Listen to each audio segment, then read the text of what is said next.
नमस्कार दोस्तों, स्वागत है आपका एक और नई वीडियो के अंदर। और आज की इस वीडियो में हम बात करेंगे दुधारू पशुओं के प्रमुख रोग व उनके उपचार के बारे में। अगर आप हमारी इस वीडियो को हमारे YouTube चैनल किसान की आवाज़ पर देख रहे हैं तो आप हमारे चैनल को ज़रूर सब्सक्राइब कर दें और उसके बाद घंटी वाला बटन ज़रूर दबाएं ताकि हमारी आने वाली सारी की सारी वीडियोज़ का नोटिफिकेशन आपको यहाँ से मिलता रहे। और अगर आप हमारी इस वीडियो को हमारे फेसबुक पेज पर देख रहे हैं तो आप हमारे पेज को फॉलो ज़रूर कर लें। तो देखिए, दुधारू पशुओं में अनेक कारणों से बहुत सी बीमारियां हो जाती हैं और सूक्ष्म विषाणु, जीवाणु, फफूंदी, ब्रह्मजीवी, प्रोटोजोआ, कुपोषण और शरीर के अंदर की मेटाबॉलिज्म क्रिया में विकार आदि प्रमुख कारणों में है। और इन बीमारियों में बहुत सी जानलेवा बीमारियां भी हैं या कई बीमारियां पशु के उत्पादन पर कुप्रभाव भी डालती हैं। और कुछ बीमारियां एक पशु से दूसरे पशु को भी लग जाती हैं, जैसे कि मुंह व खुर की बीमारी, गला घोंटू आदि। और कुछ बीमारियां पशुओं से मनुष्य में भी आ जाती हैं, जैसे कि रेबीज यानी कि हलाकाना, अक्षय रोग, और इन्हें जूनोटिक रोग भी कहते हैं।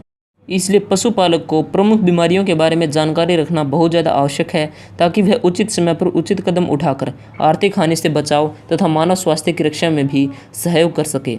तो देखिए दोस्तों, बात करते हैं विषाणु जनित रोग के बारे में या मुंह व खुर की बीमारी के बारे में। तो देखिए, सूक्ष्म विषाणु यानी कि वायरस से पैदा होने वाली बीमारी को विभिन्न स्थानों पर विभिन्न स्थानीय नामों से जाना जाता है, जैसे कि खरेंडू, मुँह पका, खुर पका, चपका, खुरपा आदि।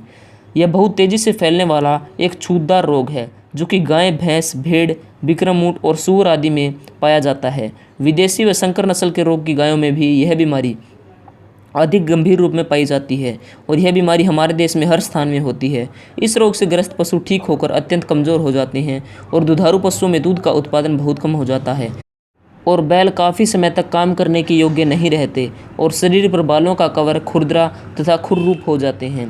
तो अब बात करते हैं इस रोग के कारण के बारे में। तो देखिए, मुरपका यानी कि खुरपका एक ऐसा रोग है जो कि सूक्ष्म विषाणु जिसके अनेक प्रकार तथा उप प्रकार होते हैं इससे फैलता है। और इसकी प्रमुख किस्मों में OAC, Asia 1, Asia 2, Asia 3, set 1, set 3 तथा इनकी 14 उप किस्में शामिल हैं। और हमारे देश में यह रोग मुख्यतः ओएसी तथा एशिया 1 प्रकार के विषाणु द्वारा फैलता है।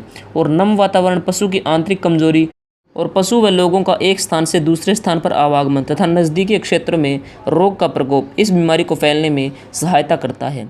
तो अब बात करते हैं संक्रमण विधि के बारे में। यह रोग बीमार पशु के सीधे संपर्क में आने, पानी, घास, दाना, बर्तन, दूध निकालने वाले व्यक्ति के हाथों से और हवा से तथा लोगों के आवागमन से फैलता है।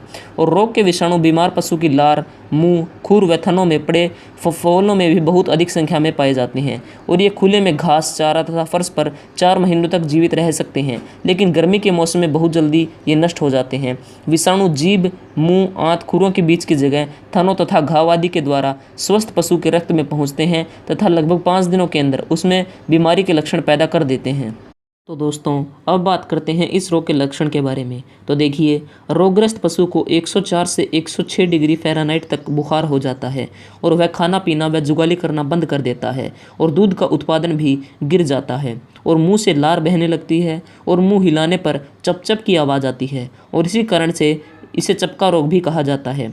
और हेतेज बुखार के बाद पशु के मुंह के अंदर, गालों, जीभ, होठ, तालू व मसूड़ों के अंदर, खुरों के बीच तथा कभी कभी थनों व आयन पर छाले पड़ जाते हैं और ये छाले फटने के बाद घाव का रूप ले लेते हैं, जिससे पशु को बहुत ज़्यादा दर्द होने लगता है। और मुंह में घाव व दर्द के कारण पशु खाना पीना बंद कर देता है, जिससे वह बहुत कमज़ोर हो जाता है। और खुरों में दर्द के कारण पशु लंगड़ा कर चलने लगता है और गर्भवती मादा में कई बार गर्भपात भी हो जाता है और नवजात बच्चे या बच्चियां बिना किसी लक्षण दिखाए मर जाते हैं। और लापरवाही होने पर पशु के खुरों में कीड़े पड़ जाते हैं तथा कई बार खुरों के कवच भी निकल जाते हैं। हालांकि वयस्क पशु में मृत्यु दर लगभग 10% है, लेकिन इस रोग से पशुपालक को आर्थिक हानि बहुत ज़्यादा उठानी पड़ती है। और दूध देने वाले पशुओं में दूध के उत्पादन में कमी आ जाती है और ठीक हुए पशुओं का शरीर खुरदरा तथा उनमें कभी कभी हाँफना रोग हो जाता है और बैलों में भारी काम करने की क्षमता कम हो जाती है। तो दोस्तों, अब बात करते हैं इस रोग के उपचार के बारे में। तो देखिए, इस रोग का कोई निश्चित उपचार तो नहीं है, लेकिन बीमारी की गंभीरता को कम करने के लिए लक्षणों के आधार पर पशु का उपचार किया जाता है। और रोगी पशु में सेकेंडरी संक्रमण को रोकने के लिए उसे पशु चिकित्सक की सलाह पर एंटीबायोटिक के टीके लगाए जाते हैं और मुंह व खुरों के घावों को फिटकरी या पोटाश के पानी से धोते हैं और मुंह में बोरोग्लिसरीन तथा खुरों में एंटीसेप्टिक लोशन या क्रीम का प्रयोग किया जा सकता है। तो दोस्तों अब बात करते हैं इस रोग से बचाव के बारे में। तो इस बीमारी से बचाव के लिए पशुओं को पॉलीवैलेंट वैक्सीन के वर्ष में 2 बार टीके अवश्य लगवाने चाहिए। बच्चे या बच्चियों में पहला टीका 1 माह की आयु में और दूसरे तीसरे माह की आयु तथा तीसरा 6 महीने की उम्र में तथा उसके बाद नियमित सारणी के अनुसार टीके लगाए जाने चाहिए। और बीमारी हो जाने पर रोगग्रस्त पशु को स्वस्थ पशुओं से अलग कर देना चाहिए। बीमार पशुओं की देखभाल करने वाले व्यक्ति को भी स्वस्थ पशुओं के बाड़े से दूर रहना चाहिए। बीमार पशुओं के आवागमन पर रोक लगा देनी चाहिए और रोग से प्रभावित क्षेत्र से पशु नहीं खरीदना चाहिए और पशुशाला को साफ सुथरा रखना चाहिए और इस बीमारी से मरे पशु के शव को खुला न छोड़कर गाड़ देना चाहिए। नंबर 2, पशु प्लेग, जिसे रिंडरपेस्ट भी कहा जाता है। तो देखिए दोस्तों, यह रोग भी एक विषाणु से पैदा होने वाला छूतदार रोग है जो कि जुगाली करने वाले लगभग सभी पशुओं में होता है और इनमें पशु को तीव्र दस्त अथवा पेचिश लगने लग जाते हैं और यह रोग स्वस्थ पशु को रोगी पशु के सीधे संपर्क में आने से फैलता है। इसके अतिरिक्त बर्तनों तथा देखभाल करने वाले व्यक्ति द्वारा भी यह बीमारी फैल सकती है और इसमें पशु को तेज़ बुखार हो जाता है तथा पशु बेचैन हो जाता है और दूध उत्पादन कम हो जाता है और पशु की आंखें सुर्ख लाल हो जाती हैं और 2 से 3 दिन के बाद पशु के मुंह में होठ, मसूड़े व जीभ के नीचे दाने निकल आते हैं जो बाद में घाव का रूप ले लेते हैं और पशु के मुंह से लार निकलने लगती है तथा उसे पतले व बदबूदार दस्त लगने शुरू हो जाते हैं और इसके बाद जिसमें खून भी आने लगता है। और देखिए, इसमें पशु बहुत कमज़ोर हो जाता है तथा उसमें पानी की कमी हो जाती है और इस बीमारी में पशु की 3 से 9 दिनों में मृत्यु हो जाती है। इस बीमारी के प्रकोप से विश्व भर में लाखों की संख्या में पशु मरते हैं, लेकिन अब विश्व स्तर पर इस रोग के उन्मूलन की योजना के अंतर्गत भारत सरकार द्वारा लागू की गई रिंडरपेस्ट इरिडिकेशन परियोजना के तहत लगातार 100% रोग निरोधक टीकों के प्रयोग से अब यह बीमारी प्रदेश तथा देश में लगभग समाप्त हो चुकी है। तो दोस्तों नंबर 3 पर बात करते हैं पशु में पागलपन या हल्क जाने का रोग, जिसे रेबीज भी कहा जाता है। इस रोग को पैदा करने वाले सूक्ष्म विषाणु हल्काए कुत्ते, बिल्ली, बंदर, गीदड़, लोमड़ी या नेवले के काटने से स्वस्थ पशु के शरीर में प्रवेश करते हैं और नाड़ियों के द्वारा दिमाग में पहुंचकर उसमें बीमारी के लक्षण पैदा कर देते हैं और रोगग्रस्त पशु की लार में यह विषाणु बहुतायत मात्रा में होते हैं तथा रोगी पशु द्वारा दूसरे पशु को काट लेने से अथवा शरीर में पहले से मौजूद किसी घाव के ऊपरी रोगी की लार लग जाने से यह बीमारी फैल सकती है। यह बीमारी रोगग्रस्त पशुओं में मनुष्यों में भी आ सकती है, अतः इस बीमारी का जन स्वास्थ्य की दृष्टि से बहुत महत्व है। एक बार पशु अथवा मनुष्य में इस बीमारी के लक्षण पैदा होने के बाद उसका फिर कोई इलाज नहीं है और उसकी मृत्यु निश्चित है। विषाणु के शरीर में घाव आदि के माध्यम से प्रवेश करने के बाद 10 दिन से 210 दिनों तक की अवधि में यह बीमारी हो सकती है और मस्तिष्क के जितना अधिक नज़दीक घाव होता है उतनी ही जल्दी बीमारी के लक्षण पशु में पैदा हो जाते हैं। जैसे कि सिर अथवा चेहरे पर काटे गए पशु में 1 हफ्ते के बाद यह रोग पैदा हो सकता है। तो दोस्तों अब बात करते हैं इसके लक्षण के बारे में। तो देखिए, रेबीज मुख्य रूप से 2 रूपों में देखी जाती है। पहला, जिसमें रोगग्रस्त पशु काफ़ी भयानक हो जाता है तथा दूसरा जिसमें वह बिल्कुल शांत रहता है। पहला अथवा उग्र रूप में पशु में रोग के सभी लक्षण स्पष्ट दिखाई देते हैं, लेकिन शांत रूप में रोग के लक्षण बहुत कम दिखाई देते हैं, यानी ये नहीं के बराबर होते हैं।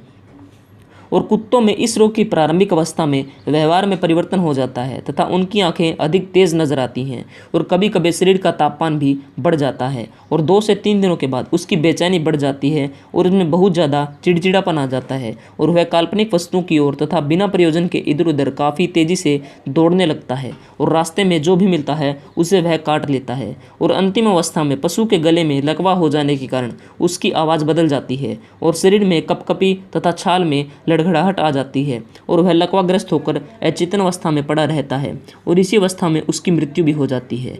और गाय में भैंसों में इस बीमारी के भयानक रूप के लक्षण दिखते हैं। पशु काफ़ी उत्तेजित अवस्था में दिखता है और पशु बहुत तेज़ी से भागने की कोशिश भी करता है और वह ज़ोर ज़ोर से रंभाने लगता है और बीच बीच में जम्हाइयाँ लेता हुआ दिखाई देता है। वह अपने सिर को किसी पेड़ अथवा दीवार के साथ टकराता है और कई पशुओं में मद के लक्षण भी दिखाई दे सकते हैं और रोगग्रस्त पशु की दुर्बल हो जाता है और उसकी मृत्यु हो जाती है। मनुष्य में इस बीमारी के प्रमुख लक्षणों में उत्तेजित होना, पानी अथवा कोई खाद्य पदार्थ को निगलने में काफ़ी तकलीफ महसूस करना और अंत में लकवा होना है। तो दोस्तों अब बात करते हैं इस रोग के उपचार और इसकी रोकथाम के बारे में। तो देखिए, एक बार लक्षण पैदा हो जाने के बाद इस बीमारी का कोई इलाज नहीं है। जैसे ही किसी स्वस्थ पशु को इस बीमारी से ग्रस्त पशु काट लेता है, उसे तुरंत नज़दीकी पशु चिकित्सालय में ले जाकर इस बीमारी से बचाव का टीका लगवाना चाहिए और इस कार्य में ढील बिल्कुल भी नहीं बरतनी चाहिए, क्योंकि ये टीके तब तक प्रभावकारी हो सकते हैं जब तक कि पशु में रोग के लक्षण पैदा नहीं होते। पालतू कुत्तों को इस बीमारी से बचाने के लिए नियमित रूप से टीके लगवाने चाहिए तथा आवारा कुत्तों को समाप्त कर देने चाहिए। पालतू कुत्तों का पंजीकरण स्थानीय संस्थाओं द्वारा करवाना चाहिए और उनमें नियमित टीकाकरण का दायित्व निष्ठापूर्वक मालिक को निभाना चाहिए। दोस्तों, अब बात करते हैं जीवाणु जनित रोग, गलघोंटू रोग, जिसे एचएस भी कहा जाता है।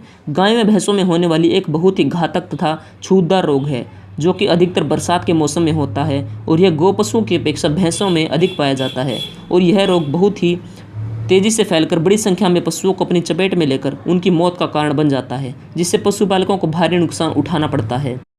इस रोग के प्रमुख लक्षणों में तेज बुखार, गले में सूजन, सांस लेने में तकलीफ होना और सांस लेते समय तेज आवाज़ होना आदि शामिल है और कई बार बिना किसी स्पष्ट लक्षणों के पशु की अचानक मृत्यु भी हो जाती है।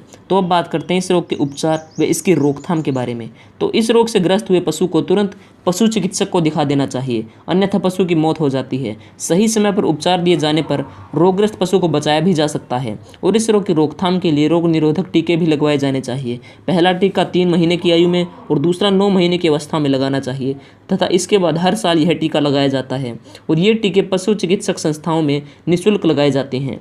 अब बात करते हैं लंगड़ा बुखार, जिसे ब्लैक कार्टर भी कहा जाता है।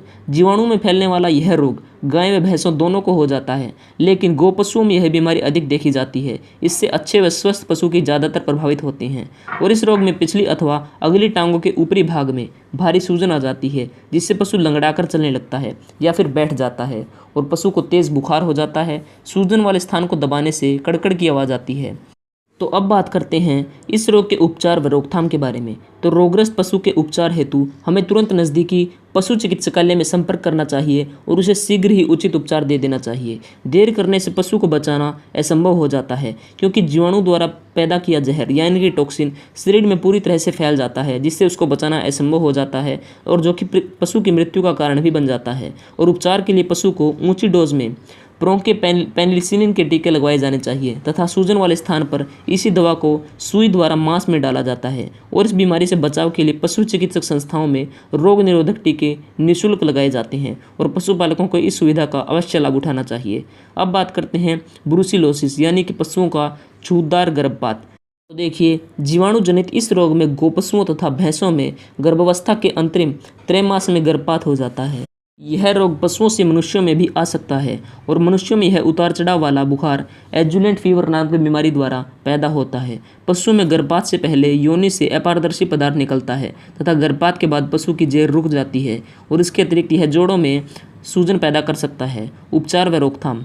तो देखिए, इसकी उपचार व रोकथाम में अब तक इस रोग का कोई भी प्रभावी इलाज नहीं है। यदि क्षेत्र में इस रोग के 5% से भी अधिक पॉजिटिव केस हों तो इस रोग की रोकथाम के लिए बच्चियों में 3 से 6 महीने की आयु में ब्रुसेला एबोर्ट्स स्ट्रेन 19 के टीके लगाए जा सकते हैं और पशुओं में प्रजनन की कृत्रिम गर्भधारण पद्धति अपनाकर भी इस रोग से बचा जा सकता है। तो अब बात करते हैं रक्त प्रोटोजोआ जनित रोग। तो देखिए, पशुओं के पेशाब में खून आना, तो यह बीमारी पशुओं में एक कोशिकीय जीव जिसे प्रोटोजोआ कहते हैं उससे होती है। तो देखिए, बेबेसिया प्रजाति के प्रोटोजोआ पशुओं के रक्त में चिचड़ियों के माध्यम से प्रवेश कर जाते हैं तथा वे रक्त की लाल रक्त कोशिकाओं में जाकर अपनी संख्या बढ़ाने लगते हैं, जिसके फलस्वरूप लाल रक्त कोशिकाएं नष्ट होने लग जाती हैं और लाल रक्त कोशिकाओं में मौजूद हीमोग्लोबिन पेशाब के द्वारा शरीर से बाहर निकलने लगता है और इसके कारण पेशाब का रंग कॉफ़ी के रंग जैसा हो जाता है और कभी कभी उसे खून वाले दस्त भी लग जाते हैं। इसमें पशु खून की कमी हो जाने से बहुत कमज़ोर हो जाता है और पशु में पीलिया के लक्षण भी दिखाई देने लगते हैं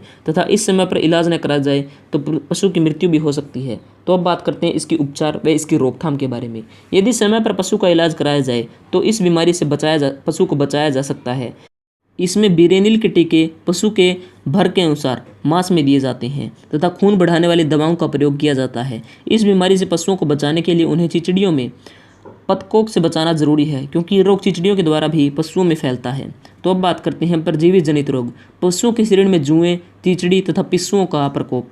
देखिए, पशुओं के शरीर पर ब्रह्मजीवी जैसे कि जुएं, पिस्सू या चिचड़ी आदि प्रकोप पर पशु का खून चूसने लगते हैं, जिससे उसमें खून की कमी हो जाती है और वे कमज़ोर हो जाते हैं। इन पशुओं की दुग्ध उत्पादन क्षमता भी घट जाती है और वे अन्य बहुत सी बीमारियों के शिकार हो जाते हैं। बहुत से परजीवी जैसे कि चिचड़ियाँ आदि पशुओं में कुछ अन्य बीमारी जैसे टिक फीवर का संक्रमण भी दे देते हैं और पशुओं में बाह्य परजीवी के प्रकोप को रोकने के लिए अनेक दवाइयाँ उपलब्ध हैं, जिन्हें पशु चिकित्सक की सलाह से प्रयोग किया जा सकता है और उनके पशु को बचाया जा सकता है। तो अब बात करते हैं पशुओं में परजीवी प्रकोप के बारे में। तो देखिए, पशुओं की पाचन नली में भी अनेक प्रकार के परजीवी पाए जाते हैं, जिन्हें अतः परजीवी भी कहते हैं। और ये पशु के पेट, आंतों, यकृत, उसके खून व खुराक पर निर्भर करते हैं, जिससे पशु कमज़ोर हो जाता है तथा वह अन्य बहुत सी बीमारियों का शिकार हो जाता है। इससे पशु की उत्पादन अक्षमता में भी कमी आती है। तो देखिए, पशु को उचित आहार देने के बावजूद यदि वे कमज़ोर दिखाई दें तो इसके गोबर के नमूनों का पशु चिकित्सालय में परीक्षण करवाना चाहिए। और परजीवी के अंडे गोबर के नमूनों में देखकर पशु को उचित दवा दी जाती है, जिससे परजीवी नष्ट हो जाते हैं। तो दोस्तों, अगर आपने हमारी इस वीडियो को हमारे YouTube चैनल किसान की आवाज़ पर देखा है तो आप चैनल को ज़रूर सब्सक्राइब करें और घंटी वाला बटन ज़रूर दबाएं, ताकि हमारी आने वाली सारी की सारी वीडियोज़ आपको यहाँ से मिलती रहे।